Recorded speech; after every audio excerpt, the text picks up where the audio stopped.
અંકલેશ્વરના હાંસોટમાં ધરતીપુત્રો ભૂંડના ત્રાસથી પરેશાન થયા છે। ભૂંડના ટોળે ટોળા ખેડૂતોના ઊભા પાકને નુકસાન પહોંચાડી રહ્યા છે। હાંસોટ પંથકમાં જંગલી ભૂંડ અને નીલગાયની સમસ્યાના કારણે ખેડૂતોની ઊંઘ હરામ થઈ છે। અંકલેશ્વર અને હાંસોટના 6 થી વધુ ગામોમાં જંગલી ભૂંડનો ત્રાસ એટલી હદે વધી ગયો છે કે ખેતરોને ભૂંડના ટોળાએ ઘર બનાવી લીધું છે। આ જંગલી ભૂંડ સામે બાત ભીડવામાં ખેડૂતોને જાનનો ખતરો પણ રહેલો છે।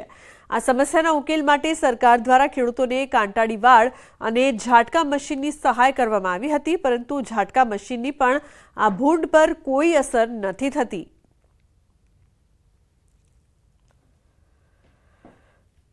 છેલ્લા 10 વર્ષથી આ ડુક્કરનો ભારે ત્રાસ હોવાને કારણે બહુ નુકસાન થાય છે અમને, ને હવે છેલ્લા સરકારશ્રીનો બી અમને ઝટકા મશીન મળ્યું, પણ તેનો બી હજુ કંઈ ઘાટા નથી।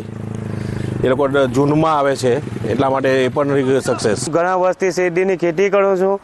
શેરડીની ખેતી કરું, ડુક્કરના ત્રાસથી મારે શેરડી પાકતી નથી, એના કારણે ઝટકા મશીન મૂક્યું। ઝટકા મશીનથી ડુક્કર એને પણ ગણતા નથી, એના કારણે શેરડીની ખેતી ઘણી ઓછી થઈ ગઈ છે। મંજૂરી આપ્યા બાદ ખેડૂતોએ તાર ફેન્સિંગની કામગીરી પૂર્ણ કરવાની રહેશે અને ફાઇનલ થર્ડ પાર્ટી ઇન્સ્પેક્શનની ચકાસણી કરવાની રહેશે।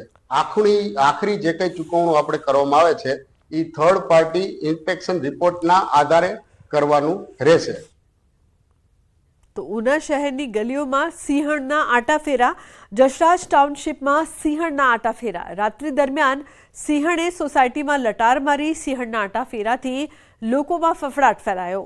ઘણા સમયથી ઉના શહેરના વિવિધ વિસ્તારોમાં સિંહ, દીપડાઓ સહિતના રાની પશુઓની અવરજવર સતત વધતી જોવા મળી રહી છે। હજુ થોડા સમય પહેલા એક સ્કૂલમાં સિંહ જોવા મળ્યો હતો, તો લોકોમાં ભયનો માહોલ। તો બીજી તરફ નર્મદા એસઓયુ વિસ્તારમાં રાત્રે દીપડો દેખાયો। રોડ પર દોડતા દીપડાનો વિડીયો વાયરલ થયો છે। કાર ચાલકે બનાવ્યો વિડીયો। દીપડાનો વિડીયો થયો છે વાયરલ। ગરમીના કારણે રોડ પર દીપડાઓ રાત્રિ દરમિયાન દેખાવાની ઘટના સતત વધી રહી છે।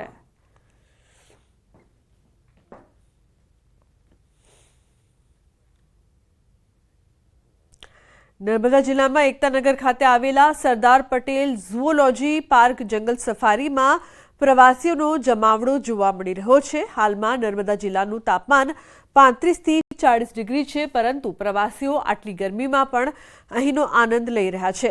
ઝૂઓલોજી પાર્ક જંગલ સફારીમાં દેશી અને વિદેશી 1500થી વધુ પશુ પક્ષીઓ આવેલા છે। તો અહીંયા પ્રાણીઓ અને પક્ષીઓને અનુકૂળ વાતાવરણ મળી રહે તે માટે ખાસ કાળજી લેવામાં આવી છે। જંગલ સફારીમાં રહેતા પ્રાણીઓ અને પક્ષીઓને ગરમીથી બચાવવા મેનેજમેન્ટ દ્વારા એસી, કુલર, વોટર સ્પ્રિંકલર્સ, ફુવારાનો ઉપયોગ કરીને પાણીનો છંટકાવ કરવામાં આવી રહ્યો છે। તો આ તરફ પ્રવાસીઓ પણ ત્યાંની વ્યવસ્થાને બિરદાવી રહ્યા છે।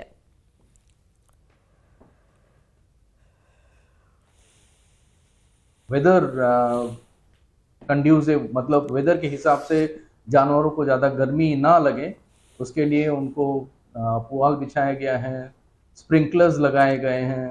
कुछ कुछ बाड़ों में जैसे आपका लामा अल्पाका है, वहाँ पे हमने एसीज प्रोवाइड किया हुआ है। डिजर्ट कूलर हर कार्निवोर एग्जिबिट में लग गया है। हमने बहुत सारी व्यवस्था लागी। અહીંયા એટલું ચાલવું પણ ન પડ્યું અને એટલા મસ્ત વ્હાઇટ લાયન દેખાણા, 2 ટાઈગર દેખાણા। એક તો આફ્રિકन जंगली बिल्ली तो बहुत क्यूट थी, ये भी तो पहली बार जोई। और यहाँ जानवरों के लिए जो व्यवस्था है वो भी हमको अच्छी लगी। हमने यहाँ के अलावा दूसरी जगह के भी चिड़ियाघर देखे हैं, पर यहाँ पर मुझे व्यवस्था ज़्यादा अच्छी लगी। गर्मी तो बहुत है, पर यहाँ ठंडा पानी पीने के लिए भी व्यवस्था है और यहाँ पर छाँव में बचने के लिए भी, खड़े रहने के लिए भी व्यवस्था। इतने टेम्परेचर में भी हमको यहाँ पे अच्छा लग रहा है, क्योंकि यहाँ पे पूरी व्यवस्था बहुत अच्छी है। इलेक्ट्रिक वैन है और नीचे इलेक्ट्रिक बसेस है, इससे पूरी सुविधा बहुत अच्छी है।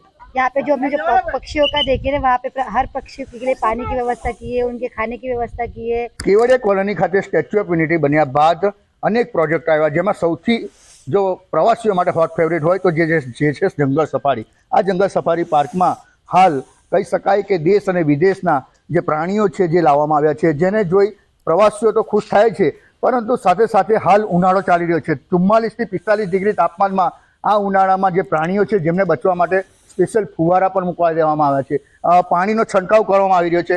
એસીથી માંડી કુલરની બધી તમામ વ્યવસ્થા કરી દેવામાં આવી છે. એટલે જે અહીં પ્રાણીઓ જે છે એ ઉનાળાના આટલા 44 થી 45 ડિગ્રી તાપમાનમાં પણ સારી રીતે રહી શકે છે અને તેમની તમામની જે કાળજી છે એ પૂરેપૂરી લેવામાં આવે છે. એટલે કહી શકાય કે જે જંગલ સફારી પાર્ક છે, જંગલ સફારી પાર્કમાં દેશ અને વિદેશના જે પશુ પક્ષીઓ છે જેમની પૂરેપૂરી જંગલ સફારી તરફથી કાળજી લેવાઈ રહી છે. દીપક પટેલ, ન્યૂઝ 18 ગુજરાતી, નર્મદા. તો બુલેટિનમાં હાલ રોકાઈશું એક બ્રેક માટે. આપ જોતા રહો ન્યૂઝ 18 ગુજરાતી.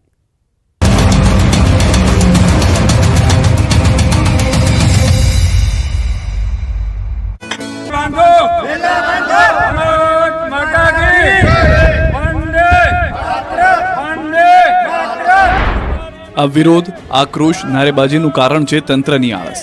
જૂનાગઢના બામણાસા ખેડ ગામમાં દર વર્ષે ચોમાસામાં ઓજત નદીનું પાણી છોડાતા પાળ તૂટી જાય છે. ખેતરો ખેદાન મેદાન થઈ જાય છે. ગયા વર્ષે પણ ઓજતના પાણી આફત બનીને ખેતરમાં ત્રાટક્યા હતા. આ વાતને 8 મહિના જેટલો સમય થઈ ગયો છે, છતાં તંત્ર દ્વારા તૂટેલા પાળા બનાવીને ન દેતા જૂનાગઢના કેશોદમાં ખેડૂતોએ વિરોધ નોંધાવ્યો. બામણાસા ખેડ ગામના ખેડૂતોએ વિરોધ પ્રદર્શન કર્યું. ઓજત નદીના ચોમાસામાં તૂટેલા પાળાનું 8 મહિના વીતવા છતાં સમારકામ ન કરતા અર્ધનગ્ન હાલતમાં હલ્લાબોલ કર્યો. ખેડૂતોએ વિરોધ પ્રદર્શન સાથે સૂત્રોચ્ચાર કર્યા. ઓજત નદીના પાળા ઉપર ઉભા રહી પાળો બાંધો, વહેલા બાંધોના સૂત્રોચ્ચાર કર્યા. ઓજત નદી ઊંડી અને પહોળી કરવાની જાહેરાત કરવામાં આવી, પરંતુ હજુ સુધી પાળા પણ રિપેર કરવામાં કોઈ ન આવતા ખેડૂતોમાં ભારે રોષ જોવા મળી રહ્યો છે. ચોમાસું પણ ફરી નજીક આવી રહ્યું છે, ત્યારે તૂટેલા પાળા રિપેર કરવામાં નહીં આવે તો ખેતીની જમીન પર પાણી ફરી વળશે અને ખેડૂતોના પાકને મોટા પાયે નુકસાન થશે, જેને લઈને નદીના તૂટેલા પાળા વહેલી તકે રિપેર કરવા ખેડૂતોએ માંગ કરી છે.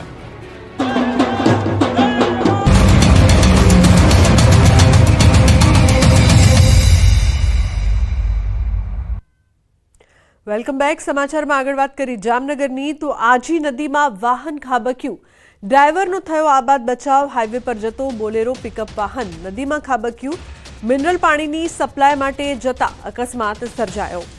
તો ડ્રાઈવરનો આબાદ બચાવ થયો છે. ઉલ્લેખનીય છે કે જામનગરની આ સમગ્ર ઘટના.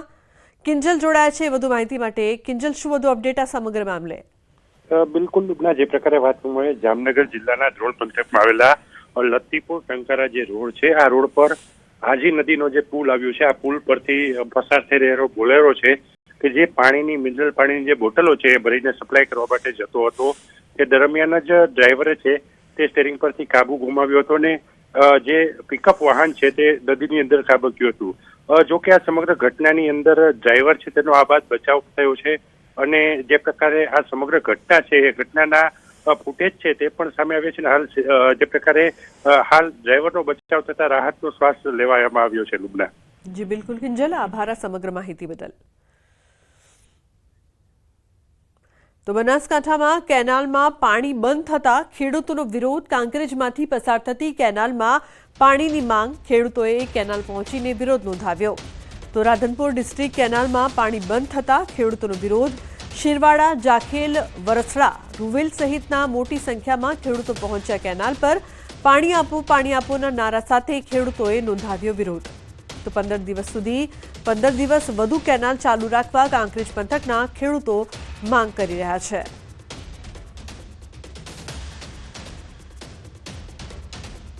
ચૈત્રી પૂનમના દિવસે મા અંબાના દર્શનનું ખૂબ મહત્વ રહેલું છે. આ દિવસે દૂર દૂરથી ભક્તો અંબાજી આવતા હોય છે, ત્યારે વહેલી સવારથી જ ભક્તોનો મેળાવડો જામ્યો છે. અંબાજીમાં યાત્રિકોનું ભારે ઘોડાપૂર જોવા મળ્યું. ખાસ કરીને પૂનમના દિવસે અંબાજીમાં બાધા અને માનતા માટેના શ્રદ્ધાળુઓ જોવા મળતા હોય છે. મોટી સંખ્યામાં લોકો પોતાની બાધા માનતા પૂરી કરવા હાથમાં ધજા અને માથે માંડવી લઈને અંબેમાના દરબારમાં પહોંચ્યા હતા. તમામ ભક્તોના ચહેરા પર એક અલગ જ ખુશીનો માહોલ જોવા મળ્યો. ભક્તોના ચહેરા પર મા અંબા પ્રત્યેની ભક્તિ છલકાઈ રહી છે. ભાદરવી પૂનમે એક પરંપરા મુજબ વર્ષોથી શ્રદ્ધાળુઓ પગપાળા ચાલીને આવે છે. તેમાં ચૈત્રી પૂનમે શ્રદ્ધાળુઓ પોતાની બાધા માનતા પૂર્ણ કરતા પગપાળા ચાલી અંબાજી આવે છે. પૂનમે માતાજીના ભાવિક ભક્તો બાધા હોય, કોઈ માનતા માની હોય અથવા તો કોઈ તકલીફ હોય, એના હિસાબે માતાજીને આજીજી કરવા અને વિનંતી કરવા માટે લોકો ચાલતા અને માતાજીને પગપાળા સંગ લઈને ધજા ચડાવવા માટે અને ફૂલોના ગરબા લઈને આવતા હોય છે. જે માતાજીને અતિ પ્રિય હોય છે. ભાદરવી પૂનમ એટલે નાચવા ગાવાની છે અને આ પૂનમ એટલે માનતાની ગરબાની પૂનમ કહેવાય. અને અમારો જય અંબે પગપાળા સંઘ છેલ્લા 38 વર્ષથી વલસાડ તાલુકો વિસનગરથી 600 પદયાત્રીઓની સાથે આના ગરબા અર્પણ કરે છે. મેં 3 વર્ષથી બાધા રાખેલી છે અને મને એમાં સફળતા પણ મળેલી છે. મેં 5 વર્ષની માનતા માનેલી છે, પણ હું એવું માનું છું કે જ્યાં સુધી માતાજી મારી તબિયત અને શારીરિક શક્તિ સારી હશે ત્યાં સુધી હું ચાલતા આવીશ. માતાજીના હરકના ગરબા લઈને આવ્યા છીએ. વિસનગર કોસા ગામેથી આવ્યા છીએ અને જે માનતાના પણ ગરબા હોય છે અને હરકના પણ હોય છે. બધી રીતના અલગ અલગ ટાઈપના ગરબા બધા માનતા હોય છે. આશા કાપની જય અંબે પગપાળા સંઘમાં ચાંદીનો ગરબો 1 કિલો ને 800 ગ્રામનો લઈને આવ્યા છીએ. માતા હતી, બાબાની અને નોકરીની બદલીની હતી, જે આજે માતા સમક્ષ અર્પણ કરીએ છીએ. બસ અમારે કાંસા ગામથી ચાંદીનો ગરબો અર્પણ કરવા આવેલા છીએ અને માતાજી મનોકામના પૂર્ણ કરીએ. કાળઝાળ ગરમીમાં પણ શક્તિપીઠ અંબાજી મંદિરે ભક્તોની ભારે ભીડ ઉમટી પડે છે. ત્યારે પગપાળા ચાલીને આવતા યાત્રિકોને મંદિર પરિસરમાં એનર્જી ડ્રિંક મળી રહે તે માટે નિઃશુલ્ક લીંબુ પાણીની વ્યવસ્થા કરવામાં આવી છે. ઊંઝાના જય અંબે પગપાળા સંઘ દ્વારા દર પૂનમે મંદિર પરિસરમાં નિઃશુલ્ક ગરમ ચાનું વિતરણ કરાતું હોય છે. હવે ભારે ગરમી પડી રહી છે ત્યારે પગપાળા આવતા યાત્રિકો માટે ઠંડા પીણાની વ્યવસ્થા કરવામાં આવે છે, જેનો મોટી સંખ્યામાં શ્રદ્ધાળુઓ લાભ લઈ રહ્યા છે. તો રાજકોટમાં આજે હનુમાન જયંતિ નિમિત્તે હનુમાન મંદિરોમાં ભક્તો ઉમટી પડ્યા. રાજકોટના કરણસિંહજી હાઈસ્કૂલ ખાતે બાલાજી હનુમાન મંદિરે મહાયજ્ઞનું આયોજન કરાયું. 108 કુંડી મારુતિ મહાયજ્ઞનું આયોજન કરવામાં આવ્યું હતું. 1250થી પણ વધુ ભક્તજનો મારુતિ યજ્ઞમાં જોડાયા હતા.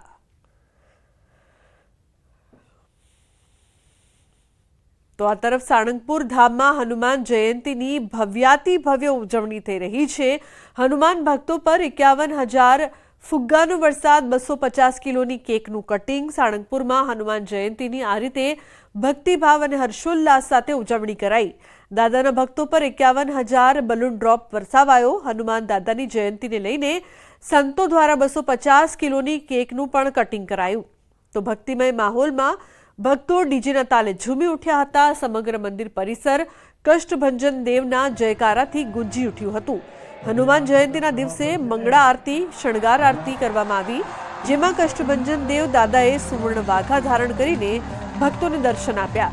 પંચમુખી હનુમાનજી મહારાજની મૂર્તિનો અભિષેક તથા અન્નકૂટ આરતીના પણ લાખો ભક્તોએ દર્શન કર્યા. આચાર્ય રાકેશ પ્રસાદ દાસ અને 1,000થી વધુ ભક્તોએ દાદાના દરબારમાં સમૂહ યજ્ઞમાં બેસવાનો લાભ લીધો. તો મહત્વનું છે કે હનુમાન જયંતિની ભવ્યાતિ ભવ્ય ઉજવણી કરવામાં આવી રહી છે. દાદાના દર્શન, રોશનીથી શણગાર. તો સાળંગપુર ધામમાં પણ મોટી સંખ્યામાં ભક્તો પહોંચી રહ્યા છે. ખાસ આરતીનો પણ લાભ લઈ રહ્યા છે.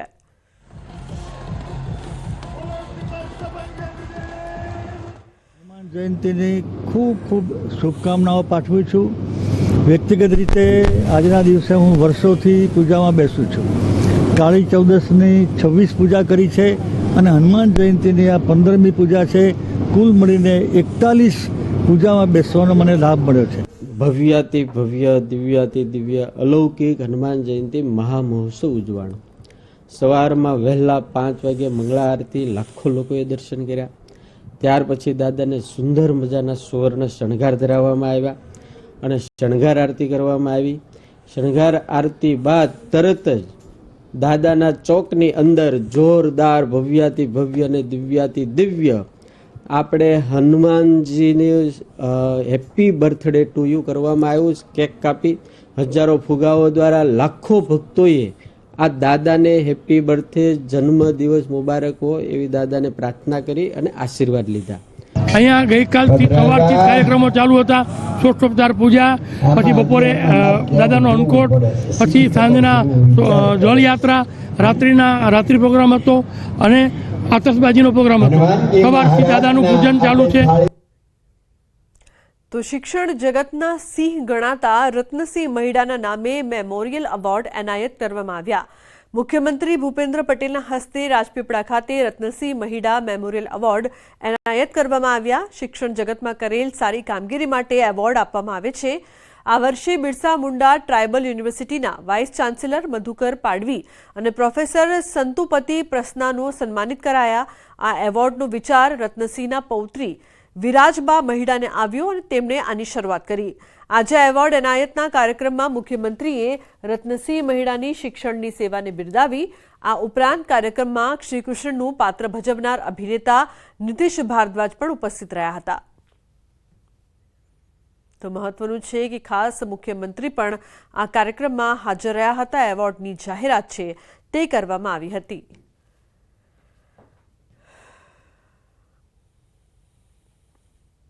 સ્વર્ગસ્થ રત્નસિંહજીના વારસાને આગળ ધપાવવા તેમના પૌત્રી વિરાજબા મહિડાએ આ રત્નસિંહજી મહિડા મેમોરિયલ એવોર્ડની પહેલી શરૂ કરી છે. તેમને હું ખૂબ ખૂબ અભિનંદન પાઠવું છું. ये एक सौभाग्य है मेरा कि भारतवासी मुझे कृष्ण समझते हैं या उस पात्र के माध्यम से मैंने जो काम किया उसके लिए मेरा सम्मान करते हैं, प्रेम करते हैं. तो मुझे लगा ये मेरा दायित्व बनता है, कर्तव्य बनता है कि ऐसे एक अच्छे कार्यक्रम में अपनी उपस्थिति दूं. દર વર્ષે આ એવોર્ડનું જાહેરાત થશે. મારું કાર્યક્ષેત્ર જેમ ટ્રસ્ટનું બંધારણ પ્રમાણે જે કહે છે કે આખું કાર્યક્ષેત્ર ભારત છે, તો એ કાયમ મારે ક્યાંકથી ને ક્યાંકથી કોક ને કોક જે શિક્ષણમાં આગળ વધ્યું હોય એને આ એવોર્ડ આપવામાં આવશે. તો બુલેટિનમાં હાલ બસ આટલું જ. તમામ